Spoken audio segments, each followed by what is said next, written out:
In the aftermath of the Mexican War, free and slave states confronted each other politically over the status of territories taken from Mexico. Southerners sought to expand slavery into newly acquired lands, while Northerners opposed such expansion. The impasse prevented the passage of any organic act. We define an organic act as one in which the United States Congress establishes a territory and specifies its governance. Without an organic law, we classify a region as unorganized. Intimidation and fistfights added no clarity to the debate. In early 1850, then, the great statesman Henry Clay proposed a package of 8 bills that would settle most of the contentious issues before Congress.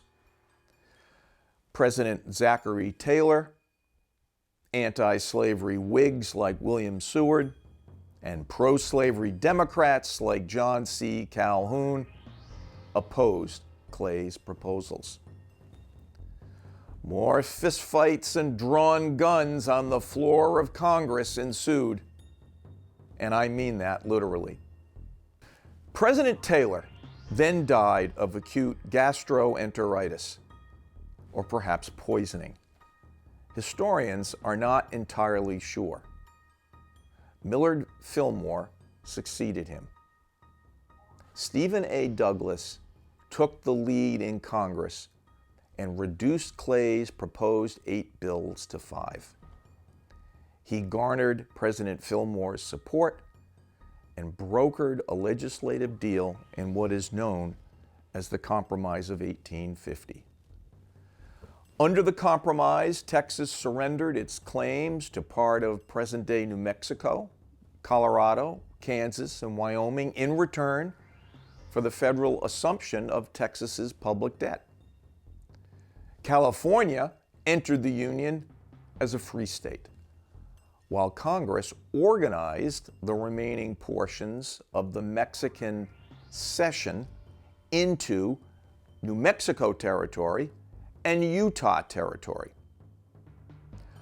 Under the concept of popular sovereignty, New Mexico and Utah citizens would decide whether or not to permit slavery. The compromise banned the slave trade in Washington, D.C., and created a draconian fugitive slave law. Congress and the White House believed they had averted a civil war. However, they only postponed one. 2 events, one local and one national, illustrate how the best efforts of white politicians to maintain a compromise still failed the nation.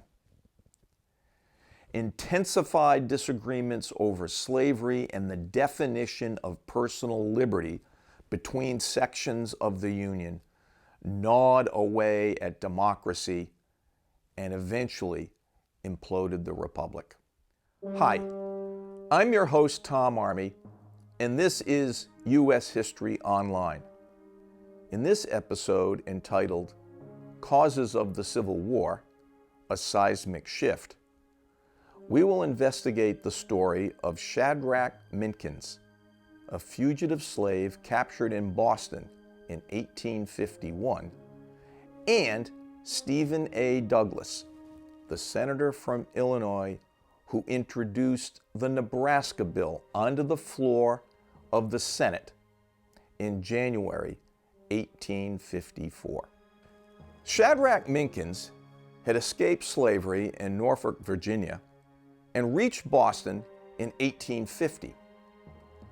He had been in Boston for a few months when, as part of the Compromise of 1850, Congress passed the Fugitive Slave Law. Shadrach had found steady work as a waiter in a coffee house, where he also found lodgings. Seemingly, he was one of the lucky few who successfully escaped the cruelty and indignity of slavery and found protection and solace in the North. But on February 15, 1851, Shadrach's luck ran out.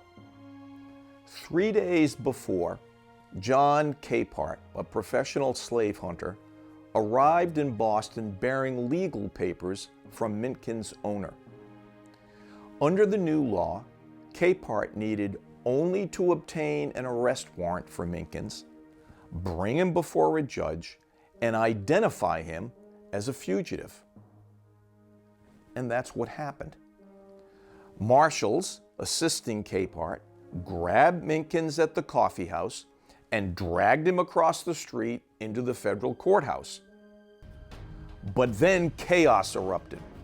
A group of abolitionists, including 20 black men, broke into the courtroom, overpowered the marshals, grabbed Minkins by the collar and feet, and ran out the door, down the stairs, and into the now crowded street. Seeing the angry crowd, the marshals, fearing for their own lives, did not pursue Shadrach and his rescuers. Black abolitionists Lewis Hayden and Robert Morris took Minkins to a hiding place on Beacon Hill, then smuggled him to Cambridge and onward to an underground railroad stop in Concord. Eventually, Shadrach arrived safely in Montreal, Canada, where he lived his remaining 24 years of life as a free man. However, in Boston and other northern cities, the fugitive slave law raised serious questions. Since the law made every adult male a potential slave catcher, the law placed citizens who opposed slavery on moral grounds in a bind. What could they do? This was not an abstract issue. There was also a constitutional issue to consider. Did the protection of property rights supersede the defense of their personal liberty? Were the slave states imposing their will and morality on citizens of free states? Were northern states contesting the property rights of Southerners? Shifting west, as settlers poured into the unorganized territory carved from the Louisiana Purchase, pressure mounted to organize the territory. Business leaders and politicians called for a transcontinental railroad to develop the area rapidly, but any organization bill would threaten to open another contentious debate over slavery. Many Congress members elected to avoid all discussion of such a delicate matter. Even the newly elected president, Franklin Pierce, a pro-slavery Northern Democrat, was reluctant to address the issue directly. At his inauguration in March 1853, he said, "I fervently hope that the question of slavery in the territories is at rest, and that no sectional or ambitious or fanatical excitement may again threaten the durability of our institutions or obscure the light of our prosperity." 10 months later, the question again awakened from its nap. In January 1854, as chairman of the Committee on Territories, Senator Douglas of Illinois introduced a bill to organize the territory of Nebraska. This area lay north of the Missouri Compromise line and should have been free territory under the terms of the 1820 Compromise. The Douglas Bill did not prohibit slavery, but proposed popular sovereignty. Douglas meant that states formed from the Nebraska Territory would be received into the Union with or without slavery as their constitutions may prescribe at the time of their admission. Southern senators liked the bill, but feared Nebraska would become a free state. So Douglas proposed yet another version of the bill, which called for creating two territories, Kansas and Nebraska. Then Kentucky Whig Archibald Dixon surprised Douglas by introducing an amendment that would repeal the Missouri Compromise. Both Douglas and Pierce accepted Dixon's amendment. And Pierce made it clear that the vote on the bill would be a test of Democratic Party loyalty. The bill passed in the Senate 37-14. As the House of Representatives debated the bill, 6 Free Soil senators and representatives published a manifesto in several widely circulated newspapers. The manifesto took aim at Douglas and the Nebraska bill. Primary authors Solomon P. Chase and Joshua R. Giddings, both of Ohio, wrote that the bill was a bold scheme against American liberty. The authors asked, "Shall a plot against humanity and democracy so monstrous and so dangerous to the interests of liberty throughout the world be permitted to succeed?" Historian William Gannap pointed out that if the bill passed, the signers of the manifesto pledged they would raise the standard of freedom and call on the people to come to the rescue of the country from the domination of slavery. The bill did pass by a small margin, 113 to 100. Of those voting against the bill, 43 were Northern Democrats, 45 were Northern Whigs, and the rest were Free Soilers.